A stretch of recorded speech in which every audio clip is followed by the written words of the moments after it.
Ospite di oggi a Pianura News TV, il primo cittadino di Este, Giancarlo Piva. Buongiorno a tutti, sono Giancarlo Piva, sono sindaco di Este. Sono sindaco di questa città dal 2006, riconfermato il secondo mandato, quindi con un impegno per questo territorio che da Este si estende anche a cercare di coordinare il territorio vasto dell'Estense e della Bassa Padovana. Credo infatti che Este debba necessariamente mantenere all'interno del contesto in cui si svolge la propria attività un punto di riferimento rispetto ai tanti servizi che la città offre non solo ai propri cittadini ma al territorio della Bassa. Pensiamo alla presenza dell'ospedale, pensiamo alla presenza ancora attualmente del Tribunale che stiamo cercando di difendere perché è un punto di riferimento importante per tante famiglie, per tanti professionisti. Pensiamo a quei servizi di supporto come il Genio Civile, come soprattutto il polo scolastico che ospita la nostra città. Este è punto di riferimento e questo ruolo abbiamo pensato, ritenuto che fosse fondamentale mantenerlo anche in un momento di forte difficoltà che stanno attraversando tutti i comuni, il nostro come specialmente poi anche gli altri piccoli comuni ancora più in difficoltà della nostra città, credendo fosse opportuno cercare di mettere insieme le forze rispetto alle funzioni che le pubbliche amministrazioni devono fare rivolte ai propri cittadini. Per questo una delle grandi idee, dei progetti che stiamo lanciando è quello di portare avanti l'ipotesi di fusione fra il comune di Este e il comune di Ospedaletto Euganeo.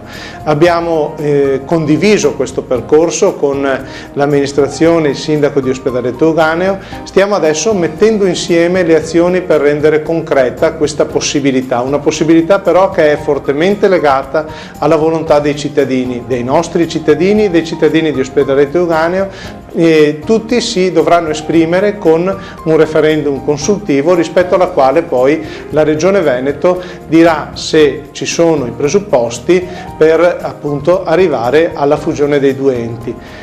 Perché l'idea di una fusione? L'idea di una fusione perché riteniamo siamo in una situazione di contingenza economica tale per cui non possiamo pensare di continuare a garantire i servizi che hanno i nostri cittadini se non rendiamo più efficienti le macchine amministrative dei nostri comuni. Un comune, un'amministrazione locale ovviamente per funzionare ha un costo. Ci dobbiamo rapportare sempre di più con una riorganizzazione di questi costi, con un efficientamento delle nostre strutture e noi crediamo che una fusione delle amministrazioni comunali possa rendere più efficiente e più rispondente quindi ai bisogni dei cittadini le strutture che noi abbiamo. Noi facciamo un esempio, dal 2006 al 2012 che è appena trascorso, il comune di Este è passato da una pianta organica di 130 persone in organico a 98 persone. E questo mantenendo però le attività e i servizi, anzi alcuni rafforzandoli, ma cercando proprio di riorganizzare la struttura. Un comune, come un'azienda, in questo momento deve vivere la crisi cercando di crescere e di crescere in efficienza. E accanto a questo crediamo sia importante poi aggregare anche le altre funzioni comunali, magari con altri comuni del nostro circondario. Abbiamo fatto un lavoro importante sul distretto di polizia locale, abbiamo messo insieme 14 comuni associando le funzioni di polizia locale e a un altro percorso lo stiamo facendo nell'ambito dei servizi rivolti ai lavori pubblici e all'urbanistica, mettendo insieme i servizi dei comuni di Ospedaletto e di Carceri da questo punto di vista. Quindi credo che anche i piccoli comuni vedano in una possibilità di collaborazione un'opportunità per i propri cittadini. Este non vuole e non farà annessione dei comuni attorno. Este dovrà trovare delle solide alleanze per dare ai cittadini estensi e dei comuni vicini maggiori opportunità. Io credo che questo lo si dimostri anche nella gestione dei servizi pubblici. Penso a un tema che tocca molto da vicino ciascuno di noi, il tema del gas, la distribuzione del gas. Ecco, Este ha acquisito in questo mese e dovrà realizzare nei prossimi mesi una gara associata per tutti i comuni della Bassa Padovana che vanno dal Montagnanese al Piovese, una gara associata per riaffidare la distribuzione del gas nelle nostre città. Questo vuol dire anche cercare di ottimizzare anche questo servizio, cercare quindi di intervenire con una razionalizzazione delle risorse che comporti un non aumento delle tariffe per i cittadini rispetto al gas che viene distribuito, e quindi da questo punto di vista ha una ripercussione economica anche diretta nelle tasche di ogni famiglia del nostro territorio. Noi abbiamo puntato molto in questi anni e continueremo a puntare sul tema della sostenibilità. Este, fra i primi comuni della provincia, ha aderito al patto dei sindaci. Il patto dei sindaci è uno strumento che si è data all'Unione Europea per mettere insieme le amministrazioni locali sull'obiettivo 20-20-20, cioè arrivare a una riduzione del 20% delle emissioni di gas serra entro il 2020 e ridurre del 20% l'uso dell'energia.